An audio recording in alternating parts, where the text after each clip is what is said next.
So when you measure yourself by numbers, you'll always be second, third, fourth, fifth in something. And I think by measuring yourself by needing to have the most of anything is probably a recipe for unhappiness. Of like, well, okay, I'm not going to have the most of anything, but I'm going to have the most money. You're still going to be unhappy. Totally. Even if you have the most of something, doesn't mean you're going to be happy. Totally. I think it was Albert Einstein who said it best, that not everything that can be counted counts, and not everything that counts can be counted.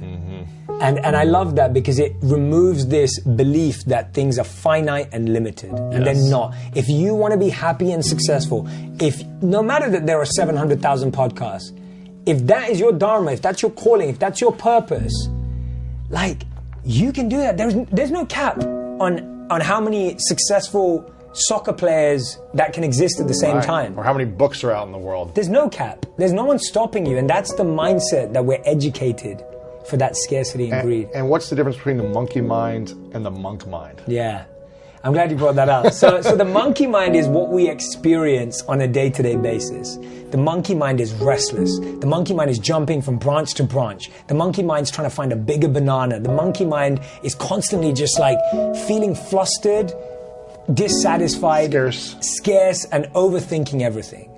The monk mind is the exact opposite. The monk mind is calm and composed. The monk mind knows to be focused and aware. The monk mind knows. So everything in this book and everything that we're talking about is the transformation from the monkey mind that we experience to the monk mind. The monkey mind is almost the enemy to the monk mind. It's the opposite. Yes. And how does someone who is living in a sense of scarcity, because there are people living in scarcity where they're unable to pay their bills, they're unable to provide food for their kids, they're single moms, they're stressed. They're stressed, they're overwhelmed. It's hard to get into a sense of abundance when you're in scarcity and stress.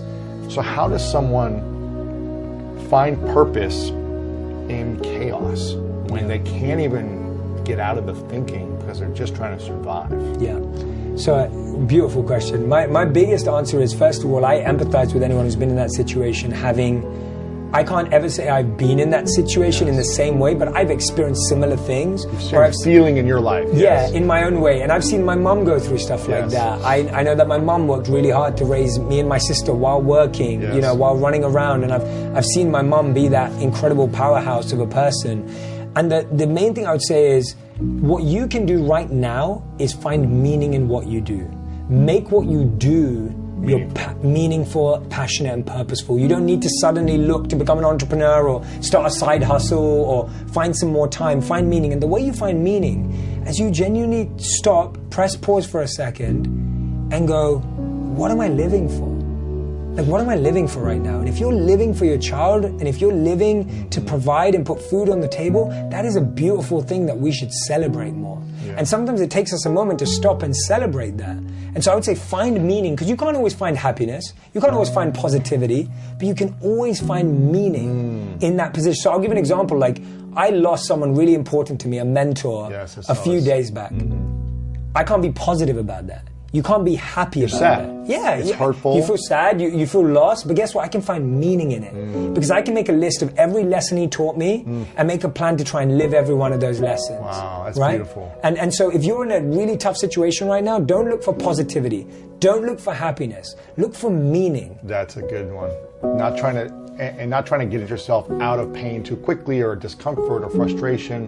Which I've been guilty of being like, oh, just be positive or whatever to people. But I think it's like, have your experience, live your experience, and find meaning as quickly as possible, and create a commitment to how you want to use that meaning moving forward. I may not be great tomorrow, maybe not next week, next month, but I'm going to use this meaning to serve other people, to continue to do what I love, continue to be great to my friends, my family, in the best way possible. I think there are people who would be born with what I would call leadership leanings. They would have a tendency to lean or be gifted in that area, just like somebody's gifted in music or whatever.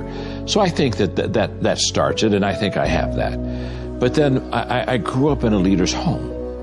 In fact, my father is 98, still living. Whoa. And in fact, until 2 years ago, was still working full time and was a terrific leader. So I grew up in a culture and environment of leadership.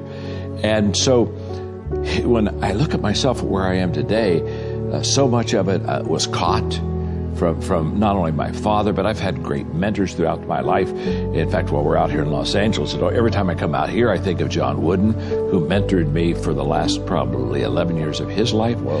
And in fact, when you talked about this, sometimes you win, sometimes you learn, he did the foreword on that book. And he just loved the idea of how to get back up after you fail. So when you look at my home background, the leadership experiences that I had, because a person learns to lead by practicing leadership. And at a very early age, I was practicing leadership. And so it all comes together. And then when I began to realize everything rises and falls on leadership, I became really intentional, Tom, of developing my leadership skills. So I can remember, for example, I was probably, I don't know, maybe 26. I heard Earl Nightingale say on a tape that if you would spend 1 hour a day, every day, on one subject for 5 years, you could become an expert on that subject.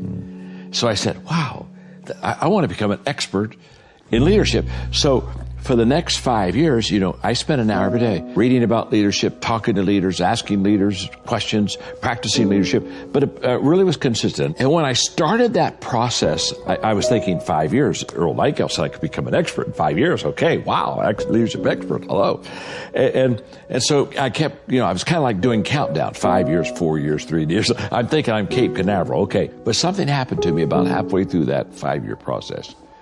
Instead of keeping asking myself, how long will it take? How long will it take? How long will it take? One day I began to realize how I was growing as a leader and the change that was happening within me. And I stopped asking the question, how long will it take? And I started asking the question, how far can I go? And everything changed that day. I realized that you can set goals and have 5-year goals, whatever, But I changed from a goal mindset to a growth mindset.